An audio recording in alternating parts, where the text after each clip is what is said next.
Century 21 et ses 915 agences immobilières au service de vos projets partout en France présentent Sud Radio Conseil de famille. Voici Conseil de famille avec Stéphane Moller. Bonsoir. Bonsoir Philippe Rossi. Stéphane, vous êtes associé au sein du cabinet VIA et nous nous retrouvons chaque soir pour parler finances, immobilier, droit de la famille. En fait, pour parler de gestion de patrimoine, aujourd'hui, Isabelle nous demande pourquoi l'immobilier locatif est-il un pilier si important de la gestion de patrimoine ? Eh bien, pour répondre à cette question, nous allons laisser de côté la réflexion concernant l'acquisition sur notre résidence principale et nous focaliser sur l'immobilier locatif. Alors, d'un point de vue patrimonial, acheter de l'immobilier locatif, ça sert à quoi ? Eh bien, il y a deux raisons essentielles pour lesquelles il est intéressant d'acheter de l'immobilier. L'une est assez intuitive. L'immobilier est une source de revenus, au travers évidemment des loyers perçus. Deux, c'est aussi la possibilité de réévaluer son bien dans le temps.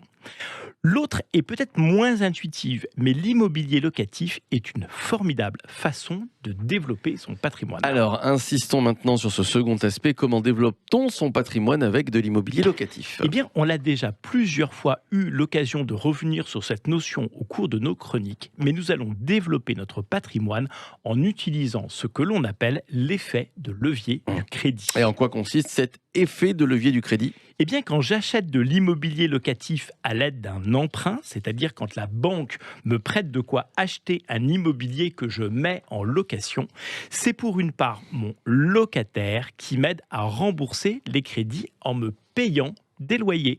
Je rembourse donc mon crédit beaucoup plus facilement que si je le remboursais tout seul. C'est cette aide que m'apporte mon locataire qui m'aide à rembourser mon crédit et qui génère ce fameux effet de levier du crédit. À noter que cet effet de levier s'accentue de façon significative en période d'inflation, puisque les loyers augmentent et se rapprochent du montant du crédit en diminuant l'effort d'épargne. Et cela ne s'applique qu'à l'immobilier, Stéphane ? Oui, en effet, l'immobilier est le seul actif que je peux acheter à crédit et dont les revenus permettent de rembourser une partie du crédit. Alors, que faut-il acheter comme bien immobilier pour développer son patrimoine ? Eh bien, en France, il y a des dizaines de façons d'acheter de l'immobilier neuf, ancien, nu, meublé, en SCPI, démembré, en viager, en direct, en société.